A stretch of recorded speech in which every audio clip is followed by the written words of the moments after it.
പറയുന്നത് എല്ലാം ശരിയാണ്. നീ ഒരു സക്സസ്ഫുൾ ബിസിനസ് മാൻ ആവാൻ ഞാൻ സ്കൂൾ ലൈഫിൽ കാണുന്ന സമയം മുതൽ ക്രിസ്മസ് വന്നാൽ ഇവൻ കേക്ക് ഉണ്ടാക്കി ബിസിനസ് ചെയ്യാൻ നോക്കും, ഓണം വന്നാൽ സദ്യയുടെ ബിസിനസ് ചെയ്യാൻ നോക്കും, എല്ലാം ഞാൻ അന്നോട്ട് ഇവനൊരു ബിസിനസ് മാനായിട്ട് കാണുന്നത്. നമ്മുടെ കൂട്ടത്തിൽ എന്തെങ്കിലും ഒരു ബിസിനസ് മാനെ രക്ഷപ്പെടുന്നത് ഉണ്ടായിരുന്നു, അന്നോട്ട് ഇവനെ ഉണ്ടായിരുന്നുള്ളൂ.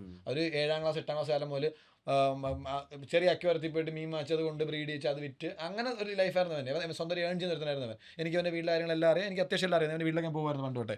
ഇവൻ ഭയങ്കര ഹാർഡ് ആയിരുന്നു. പക്ഷേ ഞാൻ പറഞ്ഞു കഴിഞ്ഞാൽ ഈ ഹാർഡ് വർക്ക് മാത്രമാകുമ്പോൾ നമ്മൾ പലരും ഈ പോഡ്കാസ്റ്റ് കാണുന്നതിൽ പലരും കേൾക്കുന്നതിൽ പലരും സ്വന്തം ലൈഫാണ് അവിടെ സാക്രിഫൈസ് ആക്കുന്നത്.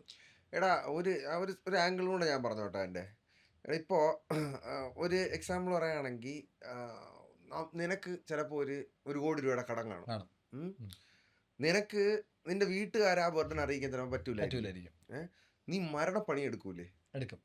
പക്ഷെ ഞാൻ മരണപ്പണി എടുക്കുന്നുണ്ട്. പക്ഷെ നമ്മുടെ ഇപ്പം വൈഫ് എന്ന് പറയുന്നത് ബാക്കിയൊന്നും ഞാൻ പറഞ്ഞില്ല. വൈഫ് എന്ന് പറയുമ്പോൾ നമ്മളിൽ ഒരാളെ പറ്റി നമ്മളെ വിശ്വസിച്ച് നമ്മുടെ കൂടെ നിൽക്കുന്ന നമ്മളാണ് എല്ലാം പറയുന്ന ആളാണ്. അപ്പോൾ നമ്മൾ അവരുടെ അടുത്ത് എല്ലാം പറയൊന്നും വേണ്ട. നമ്മൾ പറഞ്ഞില്ലെങ്കിൽ പോലും നമ്മൾ കുറച്ച് ടൈം അവരുടെ സ്പെൻഡ് കൂടെ ചെയ്തില്ല അവരെന്ത് വിചാരിക്കും, അവൻ എൻ്റെ അടുത്ത് ഒരു പ്രശ്നവും പറയുന്നില്ല. അപ്പം പ്രശ്നം എന്താണെന്ന് അവർക്ക് അറിയത്തില്ല. അവരെ നോളജ് പ്രശ്നമില്ല, ടൈമും കിട്ടുന്നില്ല. അപ്പം അവരാക്ച്വലി അറ്റ് വൺ പോയിന്റ് അവരാണെങ്കിലും നീ തിരിച്ചു ചിന്തിച്ചു നോക്കും. ഈ ചിന്തിച്ചാലും തിരിച്ചു ചിന്തിച്ചു നോക്കാം നമുക്ക്. അവരും അല്ലെങ്കിൽ ഫെഡ് അപ്പ് അവർ മൈൻഡ് ഫക്ക് ആവും. അത് എല്ലാവരും ഹ്യൂമൻസ് ആണ്. എനിക്ക് അല്ല, ഞാൻ നന്ദുവിന്റെ ഇഷ്യൂ ഒക്കെ നമ്മളിങ്ങനെ ചുമ്മാ എടുത്തോണ്ടിട്ട് ഇഷ്യൂ അല്ല, നന്ദുവിന്റെ കാര്യങ്ങൾ നമ്മൾ പറഞ്ഞോണ്ടിരിക്കും.